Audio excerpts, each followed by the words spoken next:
तेबे बाइक जदि आपण मानक पाखर अछि तेबे आपण माने 30,000 टकार बेनिफिट पाइबे 2026 रे। तो देखो बहुत भल खुशी खबर सरकार सब बेले विभिन्न योजना सब आणुचंदी समस्त पई योजना रही। तेबे बाइक जो मान घरे दीटा तीनटा रही तो केते हजार टका आपण माने पाइबे तो आपण माने जानत। तो वीडियो शेष पर्यंत देखंतु तो सब किछि अपडेट पाई परिबे।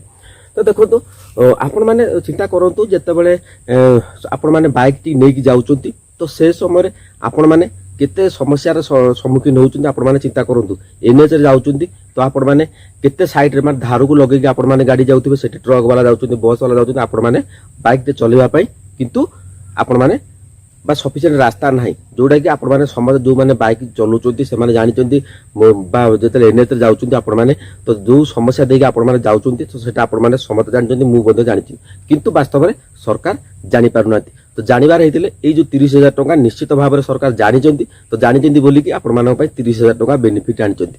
तो कोन रहिची पूरा अपडेट म आपण मानक बतै दोछि। तो देखंतु ए जो 30,000 टका आपण मानक पई अछि तो देखंतु वीडियो को शेष पर्यंत देखंतु निहाती भाव में बुझी पारिबे। आ वीडियो देखि सारला पर आपण मानक मतामत निहाती भाव में दबा दरकार। मतामत देले जाई सरकार को पाखरे निश्चित भाव में वीडियोटी पहुंची पारिबो। तबे देखंतु जदि हेलमेट नाही तेबे आपण माने 1000 टका देबे, डीएल नाही आपण माने 5,000, इंश्योरेंस नाही तो 2,000। तो जो माने 3 जन गाड़ी रे बसचंती आपण मानकू 1,000 टका फाइन दबाक पड़िबो। रेड लाइट जदि जो आपण माने जंप करचंती ट्रैफिक सिग्नल पाकर सेठी आपण मानकू 1,000 ରୁ 5,000 तेबे जदि मद पी गाड़ी चलाउछन तेबे आपण मानकू 10,000 टका देबे। मोबाइल व्यवहार करथुले आपण मानकू 1,000 टका देबे। आ मॉडिफाई साइलेंसर जो माने देखुतो ढोढो साइलेंसर करचंती तो आपण मानकू 10,000 टका। तो ये जदि आपण माने हिसाब करंतु जदि बा अनुमानिक मूल्य देखा जाए 30,000 ରୁ आपण माने अधिका टका हेई जाउची। किंतु सरकार चिंता करबा दरकार जड़े मोटरसाइकल करिछि आजिका डेट रे जो भाव में दरदाम वृद्धि होउची से समय गोटे गाड़ी को मेंटेनेंस करबा ता पाखरे असंभव हो जाउची। आपण माने समस्त जानिचंदी मोबाइल टे आपण माने ठीक टाइम रे पके पारनाती काहे कि ना पैसाटे अभाव रोची। जदि पैसा को देखा गले जदि सरकार विभिन्न समय नुआ नियम सब योजना सब नुआ नियम आणुचंती तो से नियम भितर बाइक वाला सब बेले सरकार सेंड होइकी रहउचंती। आपण माने परिवार मार्के किनिबा को जाउचंती सेठी कैमरा जगी बसी आपण माने फाइन पड़ी जाउची।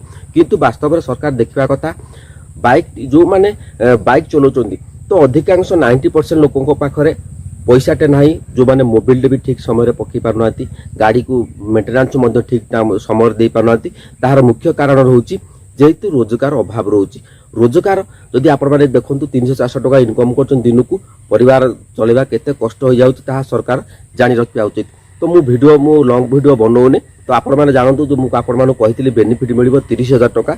ये जो सरकार नियम आणचंती तो जदि गोटे गाड़ी आपण मानक पाखर रहउची तेबे आपण माने 30,000 टका सरकार को देबे, सरकार पूरा खुश हो जिवे तो आपण माने मध्य खुशी हेबेनी। किंतु आपण मानकू ए सब जिंस दबाकू पड़िबो 2026 रे। मन रखंतु वर्तमान समय आपण माने बाहर को जाउछु आपण माने भाबुतबे मो गाड़ी नै जाउची तो निहाती भाबरे आपण माने हेलमेट नै जांतु। आ मद पी आपण माने गाड़ी चलाउछन्ती निजर भी क्षति हबो परिवार क्षति हबो।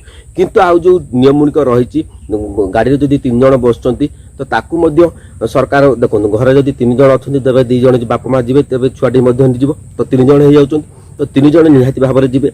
नियम जो भली भाबरे कड़ाकड़ी करा जाउछि तो रोजगार मध्य से भली भाबरे बढ़ा जाउ। दैनिक मजूरी सेमिति जो माने लोक माने 300-400 टका कमाउछन्ती ताकू मध्य अधिक करा जाउ जा फल कि से माने गाड़ी रो मध्य मेंटेनेंस ठीक भाबरे करि पारिबे। तो या थिला म आपण मानकू बतै देली। तो निश्चित भाबरे आपण मानक मतामत कमेंट सेक्शन में कमेंट दियंतु। लॉन्ग वीडियो बनवार कोनोसी आवश्यकता नाही तो आपण माने मतामत कमेंट सेक्शन में दियंतु आ शेयर करंतु सरकार बारक भागरे पहुंचू जो भली भाबरे नियम करचन्ती गाड़ी रे तो सेही भली भाबरे दैनिक मजूरी जो अछि ताकू मध्य वृद्धि करा जाउ। वृद्धि करा गले जाइकी सब नियम आमे मानिबा पाई संभव होई जिबा। जय जगन्नाथ। यदि वीडियो भल लागिला चैनल को सब्सक्राइब करंतु। जय जगन्नाथ।